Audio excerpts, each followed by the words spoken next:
Sino yung secret admirer mo? Ayan, meron kang tagahanga. Nagkaka-crush sa'yo. Sino ba tong secret admirer na to? Pwedeng nasa paligid mo lang, wala kang kamalay-malay, no? Na ano, may gusto pala sa'yo tong person na ito. Isa siyang air sign. Gemini, Libra, Aquarius.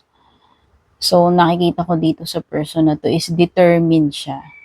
Pwedeng nagpaplano siya. Nagpaplano na siya ng move sa'yo.